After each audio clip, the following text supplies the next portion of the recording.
Jansangram news, बातमीची सत्यता हीच आमची ओळख। जिनिंग मालकाचा शेतकऱ्यांना ठेंगा, 36 शेतकऱ्यांची 91 लाखाची फसवणूक। सेलू पोलिसात जिनिंग मालक प्रवीण बोरकुटे यांच्यावर गुन्हा दाखल। शेतकऱ्यांच्या कामाच्या पैशाशी खेळ करणारा हा प्रकार वर्धा आणि नागपूर जिल्ह्यातील तब्बल 36 शेतकऱ्यांचा 91,21,000 रुपयांचा कापूस व्यवहार वादाच्या भोवऱ्यात सापडलाय। कापूस खरेदी करून पैसे देण्यास टाळाटाळ केल्याचा गंभीर आरोप जिनिंग मालकावर करण्यात आलाय। धनादेश बाउन्स झाल्यानंतरही शेतकऱ्यांना आश्वासनाची खैरात मिळाली, मात्र प्रत्यक्षात त्यांच्या हातात पैसे आलेच नाही असा आरोप आहे। हिंगणीतील सर्वज्ञ जिनिंग अँड प्रेसिंगच्या मालकावर 36 शेतकऱ्यांनी गंभीर आरोप केलेत। शेतकऱ्यांनी पिकवलेला तब्बल 1,103.70 क्विंटल कापूस अंदाजे 91,21,498 रुपयांना खरेदी करण्यात आलाय। कापूस विकला, काटा पावती मिळाली, काहींना RTGSचे आश्वासन तर काहींच्या हातात धनादेश देण्यात आले, पण पुढे अनेक धनादेश बाउन्स झाल्याचा आरोप आहे। त्यानंतर धनादेश परत द्या, RTGSने पैसे देतो असे सांगून काही शेतकऱ्यांकडून धनादेश परत घेण्यात आल्याचे तक्रारीत म्हटलंय।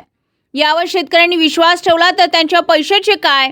वर्षभराची मेहनत, शेतातील घाम आणि कापूस विकून मिळणाऱ्या पैशांवर शेतकऱ्यांचे पुढील पीक, कर्जफेड आणि घरखर्च अवलंबून असतो। अशा परिस्थितीमध्ये लाखो रुपयांची रक्कम अडकणे म्हणजे शेतकऱ्यांसाठी मोठा आर्थिक धक्का आहे।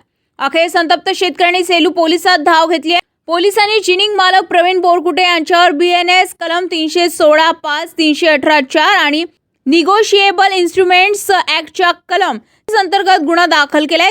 आम्ही मूळचे शेतकरी असून आमचा जो कापूस राहतो तो सर्वज्ञ जिनिंग प्रेस आम्हाला जवळ पडत असल्यामुळे आणि नेहमी आम्ही तिथे कापूस देत असल्यामुळे त्याच ठिकाणी सर्वसामान्य लोकांचा कापूस त्या ठिकाणी येत असतो। गेल्या वर्षी सन 2025-26मध्ये यावर्षी काय झालं की आम्ही त्या ठिकाणी काही आमचा कापूस टाकला आणि 1 महिन्याच्या लांगणीवर आम्ही पैसे घेऊ इच्छितो म्हणून आम्हाला चेक देण्यात आला।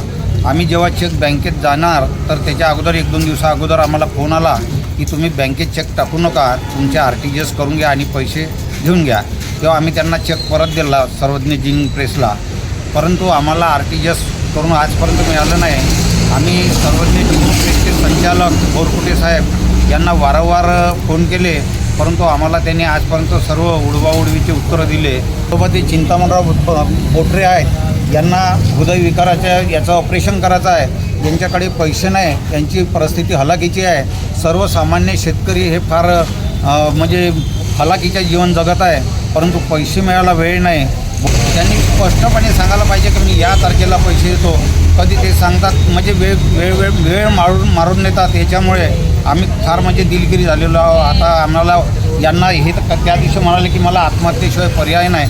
अशा जर गोष्टी झाल्या तर पुन्हा म्हणजे शेतकऱ्यांनी कोणाकडे बघावं हा एक प्रश्न निर्माण झालेला आहे। दरम्यान या प्रकरणातील पीडितांची संख्या आणखी वाढण्याची शक्यता व्यक्त होत आहे। त्यामुळे 91 लाखाचा हा व्यवहार नेमका कसा झाला, शेतकऱ्यांची रक्कम का अडकली आणि धनादेश बाउन्स होऊनही पैसे देण्यात का आले नाहीत याचा तपास होणे गरजेचे आहे। विशेष म्हणजे हिंगणी परिसर हा सहकार राज्यमंत्री डॉ. पंकज भुजबळ यांच्या मतदारसंघात येतो, त्यामुळे आता राजकीय हस्तक्षेप नव्हे तर शेतकऱ्यांना न्याय आणि त्यांच्या हक्काचे पैसे मिळणार का हा खरा सवाल आहे। शेतकऱ्यांच्या कष्टाच्या पैशावर कोणाचीही वाकडी नजर सहन केली जाणार नाही अशी भूमिका प्रशासनाने घेतली आहे।